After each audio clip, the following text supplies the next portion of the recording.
as you can see, I had to resort to putting this engine in the Scots. Unfortunately, I had some catastrophic damage happen to the 17 horse. Let me show you what happened.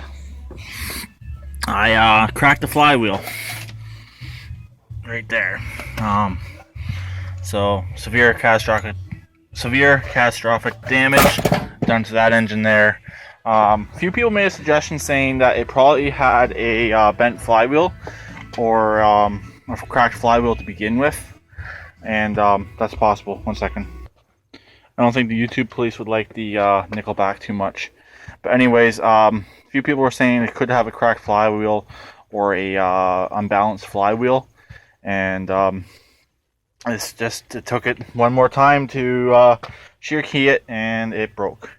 But that's why in yesterday's video I said, but I said at the end there, and yeah, it did end up breaking the key again yesterday, and yeah, and today ended up breaking the entire flywheel.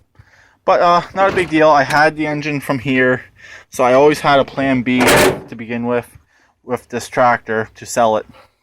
My plan is I'm going to take all this nice coverings from this engine here and put it on the other engine. Try to keep it as original as possible on those regards. But as you saw, it does run. It fired right up. I got the fuel line hooked up to it, and it just hit the key. It fires right up. I got to get rid of the separate choke. This does have a separate choke lever, and I don't really want that. I want it to be all one lever.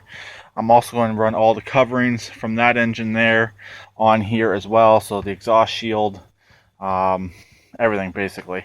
Also, that has a bit better muffler, brings the heat down away from the carburetor, and that also has all the heat shields. So I'll be running all that stuff. They are the same engines. They're basically the same blocks. That one there just has a few different parts on it.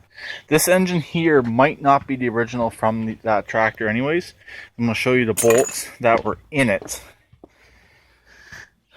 It did not have factory bolts, unless they all vibrated loose.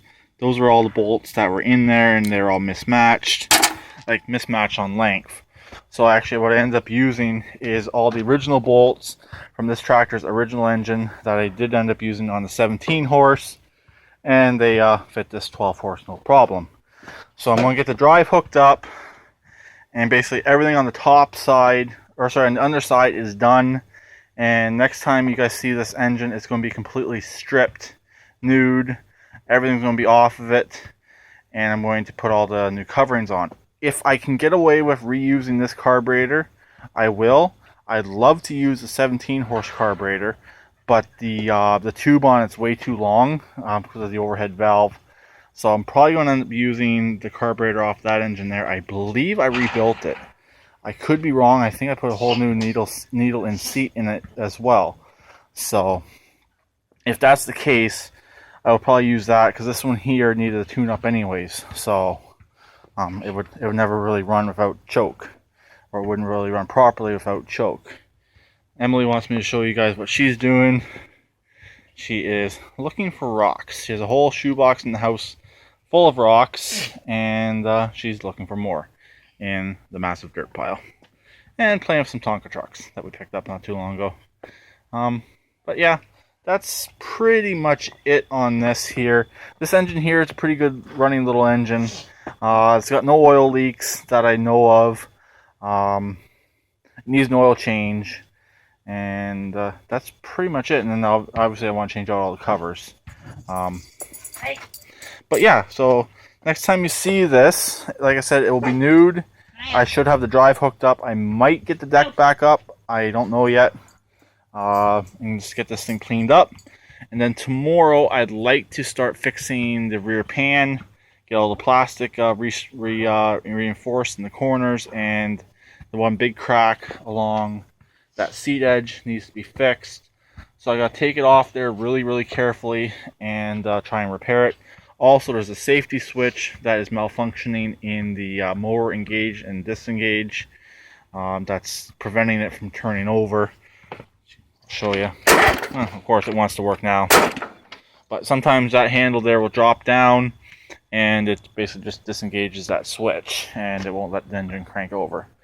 Also, I might pull everything off of this, including the flywheel, and I'm going to pull the flywheel off that engine over there and take the stator from that engine there and put it on here, because this has a the tractor has a 2-wire, and this engine here has a 1-wire.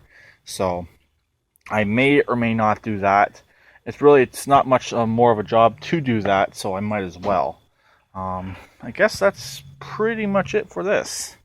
12 horses back in. It's going to be a 12.5, which is really no difference in the horsepower between 12 and 12.5. All it is the jet and the carburetor, and barely even that. It's pretty much just the marketing of them.